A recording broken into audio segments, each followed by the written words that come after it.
Anong mensahe ang kailangang marinig ng mga Cancer sa period na to? Pwedeng nangyayari na itong magiging reading o mangyayari pa lang. Kung hindi man para sa inyo itong magiging reading, di baka para sa someone na malapit sa inyo o kakilala nyo mismo. Baka may lumabas na gender mamaya. Gawin nyo na lang energy, masculine at feminine energy. Pwede rin naman na huwag nyo nang pansinin ng gender. Hindi ko masasabi kung anong magiging reading, kung positive ba o negative. Depende sa kung anong mapipick up kong energy. Walang masama kung papanoorin ang sun, moon, at rising sign. Kasi baka alin man sa mga yan ay mag-resonate na sa sitwasyon nyo.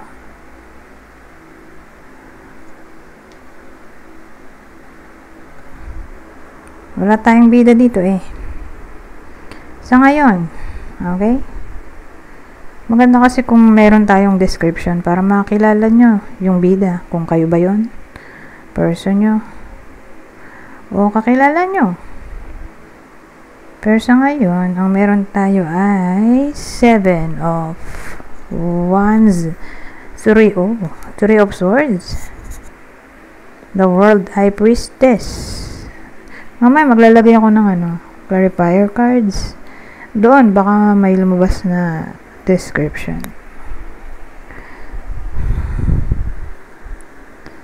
7 of Wands.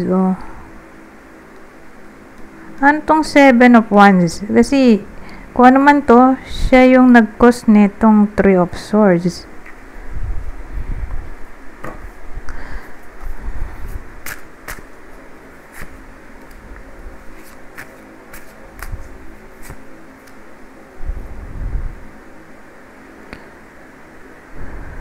Seven of Wands, di ba?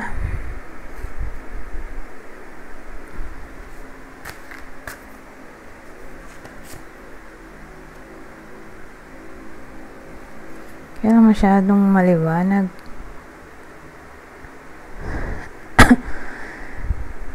So, ang 7 of Wands, kinlarify ng 4 of Wands. The Devil. At 6 of Pentacles. Ano yun?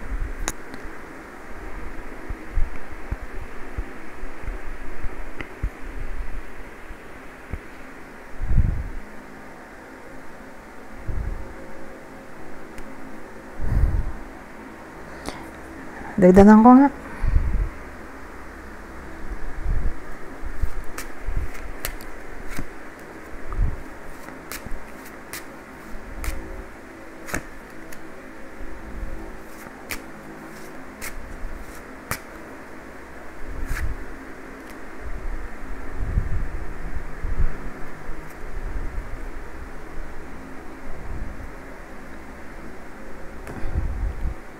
So, yung 7 of Wands, nadagdagan din ng broomstick, heart, at spirit.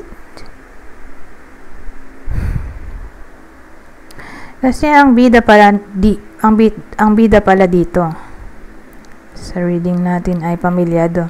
Regardless kung kasal o hindi, basta pamilyado or nagli-live-in, nagsasama sila sa isang bubong na.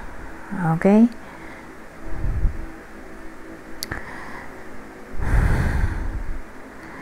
Kasi may pinag-aawayan sila. Nagmula yung away sa intuition ba? May someone na nagkaroon ng intuition na may love issues. Okay? So, probably may jealousy or cheating na talaga na nangyayari dahil yung 7 of Wands magmumukha na siyang competition. Ito, the Devil plus the Devil, so nagmukha ng rivalry.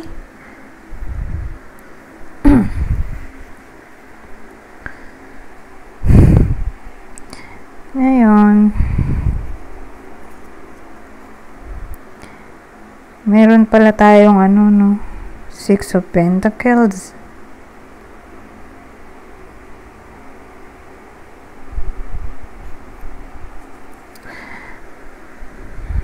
So, ang dating sa akin, anong connection nun?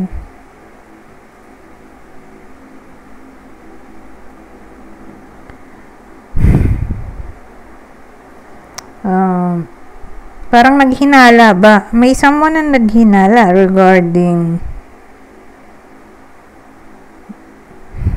material. Something na nahawakan like gift. O material nga. May nakitang material yung isa sa bida sa mag-lovers. Tapos pinaghinalaan niya na kanino galing to? Ganon. So, doon napapasok yung intuition na hindi ko nakita, parang may something wrong doon sa bagay na yun, na para bang hindi niya nakita before, na napatingin na lang siya bigla. Parang yung bida hindi aware tungkol doon sa gamit na yun, na para bang kino-confront niya dito sa broomstick. Sweep. Ano ba yan? Broomstick nga. Kino-confront nung bida natin yung partner niya tungkol dun sa nakita niyang material. Ewan ko kung ano. So, dun napapasok yung jealousy or intuition na baka may someone else. Kasi may spirit tayo eh. May someone else na yung partner niya. Okay? So, ewan ko kung ano yung nakita niya literally sa material na hindi niya nakita before. Siguro, lipstick sa sa damit or literal na lipstick sa bulsa or pony. Ewan ko. Basta may nakitang gamit. Kasi yung Six of Pentacles, magmukha na siyang gift. Or material. Na binigay sa kanya. May nagbigay sa kanya. So again, ang instinct or intuition nung bidan natin, galing yun sa kalaguyo niya.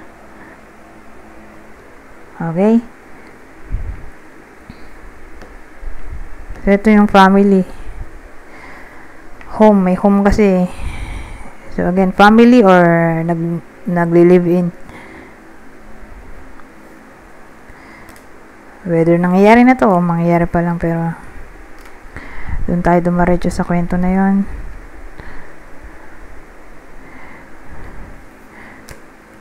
Kaya na broken hearted dito sa Three of Swords. Ngayon, ang maganda nandito tong The World. Na may chance pa ng reconciliation o harmony. Or pipiliin pa rin sa bandang uli yung original. Pero malaki chance na may someone else. Kasi nandun yung The Devil eh. The Devil plus ito Seven of Wands, tapos may ano pa tayo etong tatlo, nag-away tungkol sa romance. Ito intuition. So again, malaki chance na may cheating na nangyayari.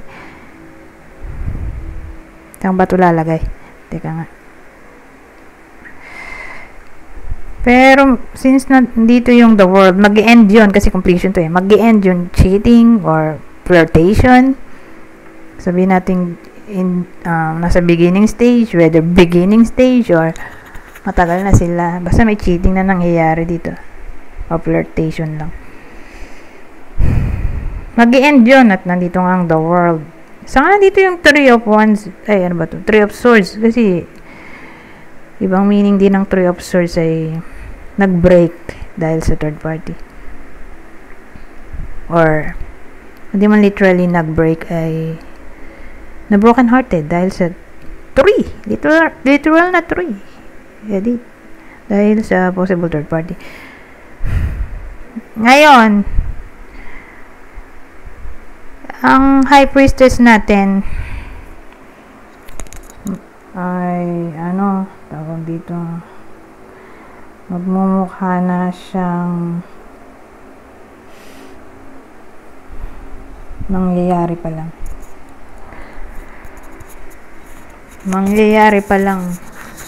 Teka nga, nahuhulog tong headset ka. Mangyayari pa lang sa future.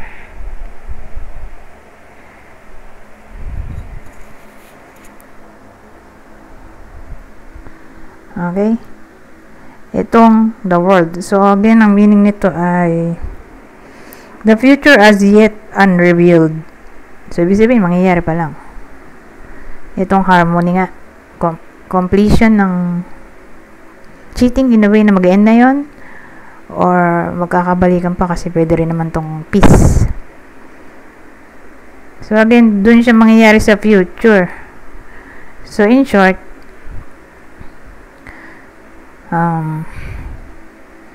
maghiwalay man sila or hindi, basta nagkaroon ng cheating, mag-i-end din yun yung pinaka-cause, okay,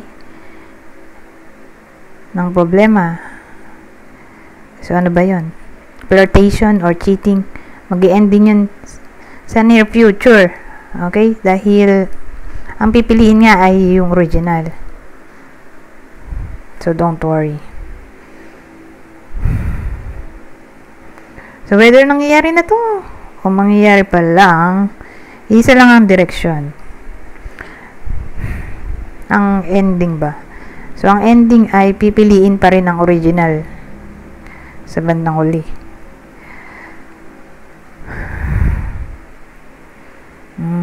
Ngayon,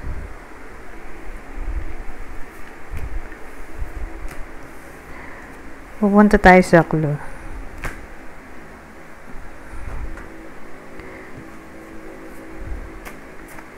Ito ang possible person o partner ng Cancer sa reading na to.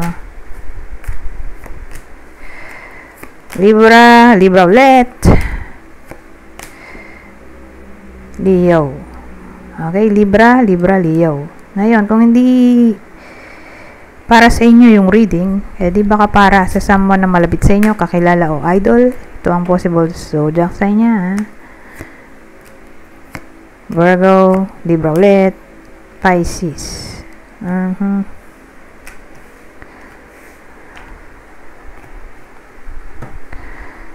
Ayun, maglalagay tayo ng isa pang description. Same instruction. Kung hindi man para sa inyo yung clue nalalabas mamaya, di baka para sa person nyo, kakilala o idol. Kunin nyo lang yung clue na sa tingin nyo ay fit sa sitwasyon nyo o sa kakilala nyo. So, may someone na may peklat. Halatadong may peklat. Malaki siguro or noticeable. Okay? Tall. So, may someone na matangkad daw. Probably nasa 5'8" pataas. Teka. 5'9" pala. 5'9" pataas. Yung possible height. Skinny, payat. So, may someone na payat.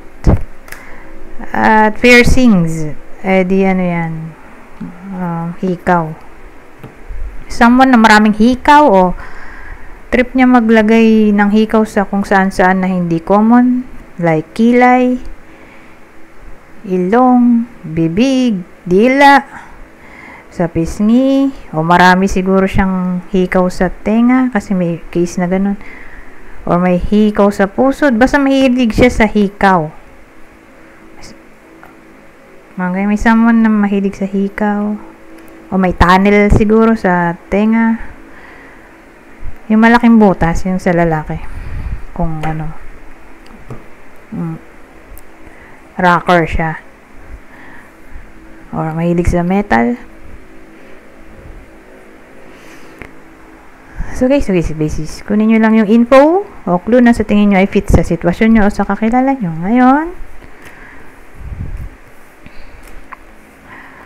pupunta tayo sa susunod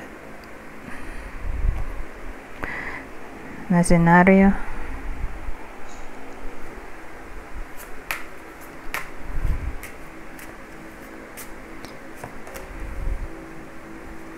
Hindi sila magkarugtong. Madalas hindi. Pero pwede rin magdugtong. Okay? Pero madalas nga lang. Hindi nagdudugtong. Pero posible pa rin. Pero yun nga lang, madalas hindi. Ano to?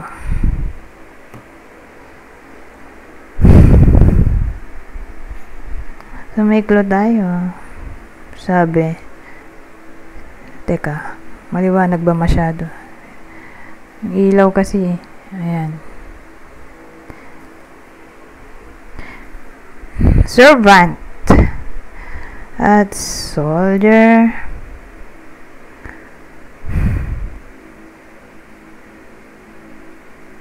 So, ang dating dito,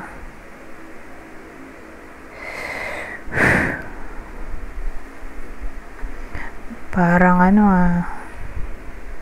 may gulo.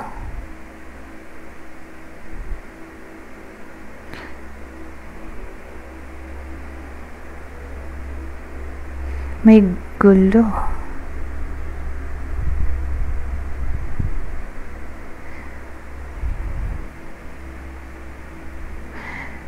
Well, ang dating sa akin may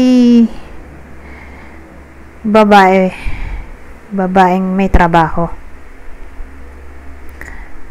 For some reason, maipit siya sa gulo or ewan ko. Parang dating mapapatrouble siya.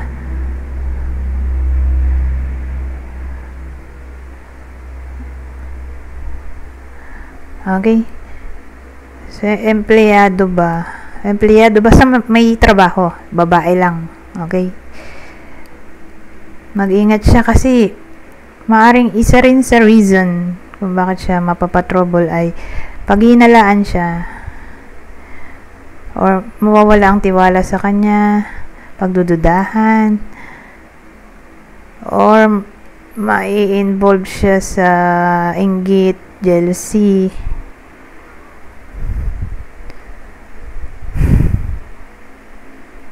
or gossip.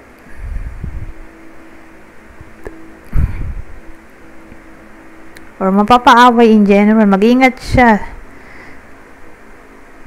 Lalo na sa mga dati niyang nakaaway kasi maaaring magbalik yon sa year na to.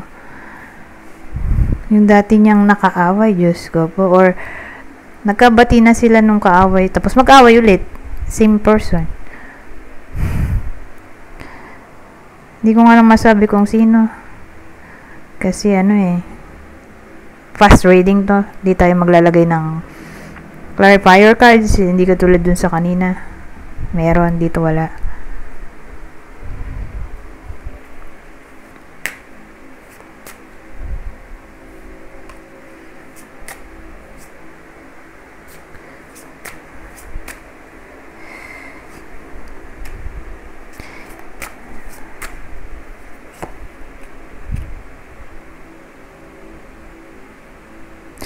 Ito, maganda. Maganda in a way na yung mga wife to magiging komportable dyan sa bahay niya. So, dun lang to tatama sa wife. Okay? Dahil nasa house, ibig sabihin protektado siya mula sa enemies, disaster, or kung ano man yan na pwedeng mag-lead sa danger kasi protektado siya ng bahay. Okay? Or sabihin natin sa period na to madalas lang siya nasa bahay kasi may house or komportable siyang nasa bahay, or wala siya ganun ka-problema. Wala siya gaano ka-problema ba? Pwede rin ganun sa period na to. Sa buong taon. Kasi nga, may house tayo na nagre-represent ng comfort, safety, harmony.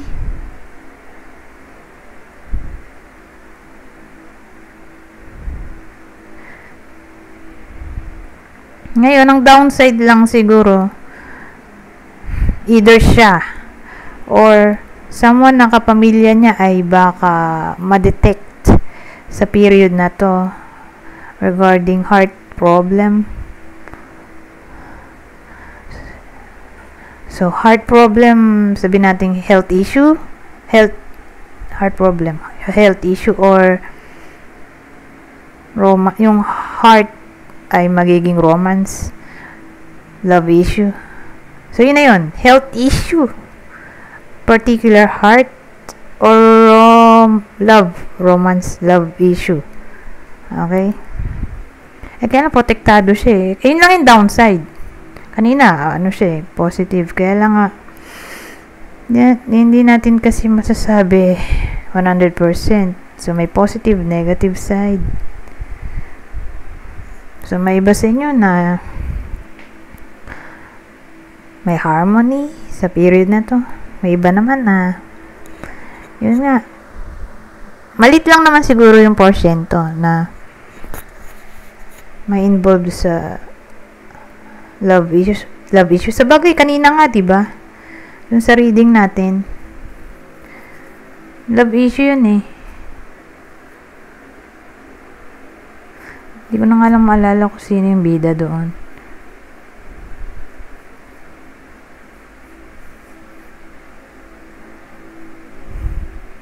Pamilyado, diba? O nag-live in. Kasi house. Biruin nyo. House to. House. Ano pa ba yung nakita kong house kanina?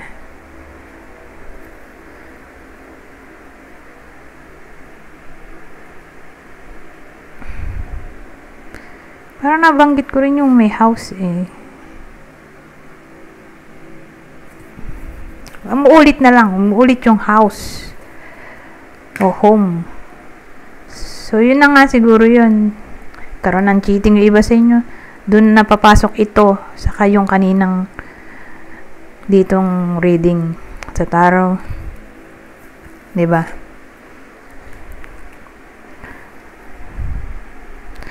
Pamilyadong nagli-live in kung wala mang anak. So, dito rin papasok, oh. Karoon ng love issues, diba? Yun nga, karoon ng cheating.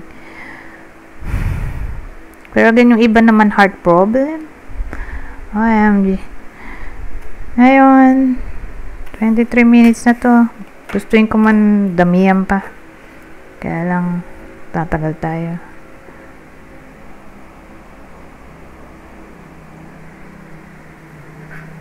Dito na tayo mag-end. Ito na ang last deck natin. Ano pang masasabi nito? Seal.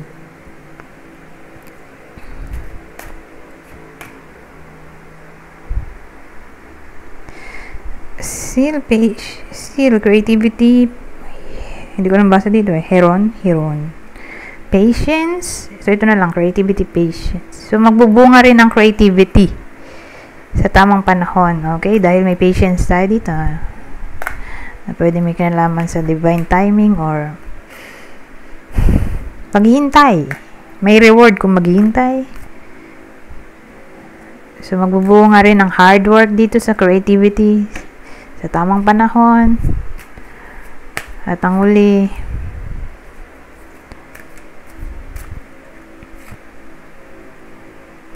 pride. Follow. Pride. Ano to? Ang weird na to. Follow. Pride.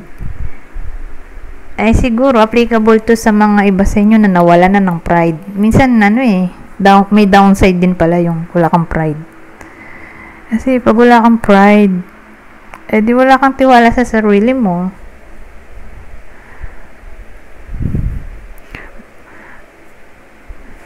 Na para bang, kung sakali man na may iba sa inyo na naging people pleaser, o for some reason bumaba ang self-esteem at nawala na ng pride talaga, pride, respect, confidence sa sarili, it's about time na i-follow daw yun o follow ang pride, or i-show ang pride. So, again, case to case basis, pero may iba kasi na nasobrahan sa pride eh. Ito kasi applicable lang sa nawalan ng pride. Na para bang in-encourage na pahalagahan, bigyan ng importance ang pride. Anyways, hanggang dito na lang. Goodbye for now.